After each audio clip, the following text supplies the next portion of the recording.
कैमूर को नक्सल मुक्त कैसे बनाया गया और तेल्हार कुंड की क्या है विशेषता, पूर्व अभियान एसपी मनोज कुमार यादव से बात की हमारे पॉलिटिकल एडिटर अशोक कुमार सिंह ने। देखे इस खबर में। इस वक्त हम तेल्हार कुंड के जलप्रपात में हैं। कहा जाता है कि कैमूर में एक से बढ़कर एक यहाँ पर चीज देखने के लिए मिलता है, लेकिन आज मैं जिस शख्स से मुलाकात कराऊंगा वो परिचय के मोहताज नहीं है और यहाँ पे वो अभियान एसपी रह चुके हैं, लेकिन अपूर्व कहे जा रहे हैं।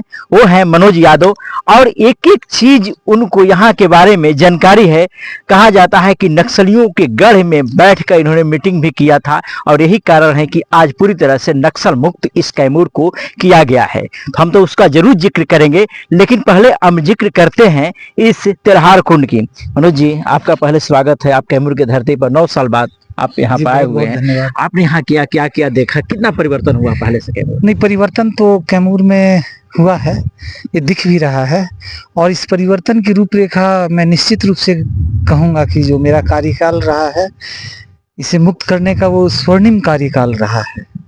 तो निश्चित रूप से ये केवल मेरी ही उपलब्धि नहीं है, ये पूरे जन समूह यहाँ के लोगों की उपलब्धि रही है।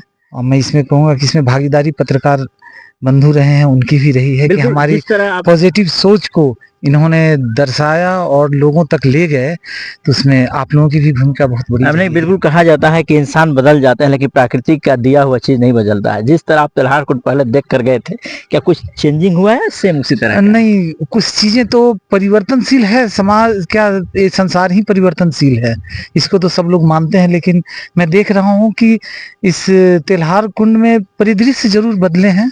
कुछ चीजें पर्यटन के दृष्टिकोण से तो बदलाव काफी कुछ आया है यहाँ पे। और जो मैं इस कुंड की गहराई में देख रहा हूँ, ये अभी भी ये गहराई बहुत कुछ कहती है कि हमें यहाँ विकास के रूप में और गहराई में जाना पड़ेगा। ये जरूरत है, यहाँ के जन आकांक्षाओं की पूर्ति तभी हो सकती है। बिल्कुल, आपको याद भी होगा कि यह वही जगह है जहाँ एक बार क्राइम मीटिंग यहाँ पर हुई थी, गुफा के अंदर, याद है? हाँ, बिल्कुल। और ये पूरी तरह से चर्चा का विषय बना हुआ था। यानी पुलिस महकमा पूरी तरह से परेशान हो गया कि नक्सलियों के गढ़ में पहुंच के एडिशनल एसपी हो और यहाँ के एसडीपीओ निर्मला कुमारी हुआ करती थी और कुछ पत्रकार भी आया करते थे, जो अंदर में पूरा मीटिंग चली, करीब 3 घंटे तक यहाँ मीटिंग चली थी, लेकिन कोई सुरक्षा नाम का कोई चीज नहीं था। लेकिन कहीं कुछ नहीं हुआ। यह कहा जा रहा था कि अब हम लोग पूरी तरह से अपराध को मुक्त कर लिए हैं और नक्सल मुक्त यह जिला होने वाला है। बिल्कुल। हम लोगों की उपस्थिति इस नक्सल क्षेत्र में, हमारी उपस्थिति इतनी बढ़ चुकी थी, जन समूह नक्सलियों से पीड़ित थे और उनके अंदर एक मतलब ललक थी कि कब हम इन अपराध से हम मुक्त हो पाए। और हम लोगों ने जो प्रयास किया, उसी का प्रतिफल था कि जब हम लोग यहाँ मीटिंग किए तो नक्सलियों को फिर इस प्रदेश को छोड़ करके जाना पड़ गया।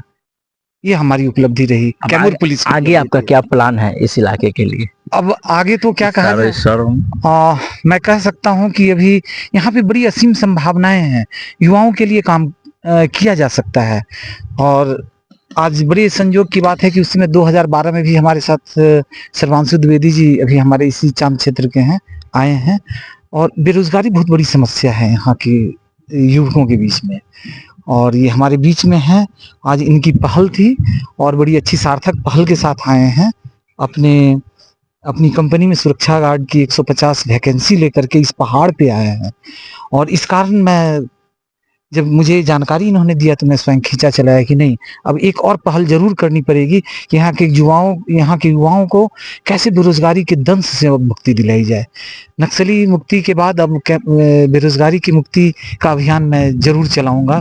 जब मुझे मौका मिलेगा इस अधौरा के लिए करने के लिए, मैं जरूर करूंगा। बिल्कुल। देखिए श्रीनिवास जी, आपके बारे में उन्होंने बताया कि आप किस कंपनी? GDX company. मैं GDX से हूँ और इससे पहले भी मेरे पिछले 10-12 साल से साहब से मैं परिचित हूँ। और जब भी मैंने आवाज़ दी है कि सर हमें कुछ युवा चाहिए, युवा शक्ति चाहिए, खुले दिल से, उतने तो हमारे अपने साथी नहीं करते जितना साहब कर देते। अच्छा, कुछ लोग वादा करते हैं लेकिन आप देने के लिए आए हुए यहाँ पे, दोनों में कितना अंतर है? बहुत अंतर है, जमीन आसमान का अंतर है। हम तो लेके आए हैं, आप आइए आगे। हम वादा करने नहीं आए कि हम वादा कर रहे हैं फिर आप आते रहिएगा, नहीं, हमारे साथ चलिए अगर जिसे जाना है। क्या क्या वैकेंसी आपके पास है? हमारे पास सुरक्षा सुपरवाइजर की वैकेंसियां हैं, कंप्यूटर ऑपरेटर की वैकेंसियां हैं और सुरक्षा जवानों की वैकेंसियां हैं। लगभग 250 वैकेंसियां हैं। तो आप लगातार इलाके का दौरा कर रहे हैं, क्या यहाँ युवा मिल रहे हैं उस तरह का? आते हैं, यहाँ के युवा बहुत ही मेहनती और एक जीवट वाला जो कहते हैं ना, यहाँ युवा शक्ति है।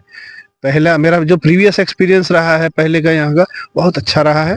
और जब साहब जैसे लोग साथ हों और आप किसी और जिले को चयन कर सकते हैं, लेकिन कैमूर का भी अधौरा प्रखंड को आपने चयन किया, ऐसा क्यों? इसका स्ट्राइक रेट 100% रहा है। जो लड़के गए ना, जो युवा गए यहाँ से, वो वहीं हो गए। मतलब वो लौट के आने वाले सरकारी सेवाओं में गए हैं तभी आए हैं, अन्यथा उनके भागने का, उनके इनडिसिप्लिनरी एक्शन का कोई रिकॉर्ड नहीं आया। तो इसलिए मैं इस इलाके को बहुत पसंद करता हूँ। तो कितना दिन तक शिविर चलेगा इस जिले में आपका? अभी 4 दिनों का है, डीएम साहब ने 4 दिन के लिए दिया है, ठीक है। जबकि बीडीओ साहब तो और बढ़ाने के लिए डिमांड तो और बढ़ रही है, और हमें लगता है कि 2 दिन में ही हमारा टारगेट पूरा ना हो जाए। बिल्कुल, कहा जाता है ना कि रोजगार आज के युवाओं को बहुत जरूरी है, और यही तिल्हार कुंड है। और यहाँ लोग पिकनिक मनाने के लिए कई तरह का लोग यहाँ पाते हैं, लेकिन जिस शख्स से हमने बात कराया, ये रोजगार लेकर आए हुए हैं और खुद कह रहे हैं कि हम रोजगार देने के लिए तैयार हैं, क्योंकि करीब 150 से ज्यादा युवाओं को यहाँ से चयन करके छत्तीसगढ़ ले जाना है। यानी तमाम वैकेंसियां यहाँ पर हैं। यानी हम भी अपील करते हैं कि आप जरूर आए, एक बार आ लें। अगर इसी बहाने भी यहाँ चयन होता है,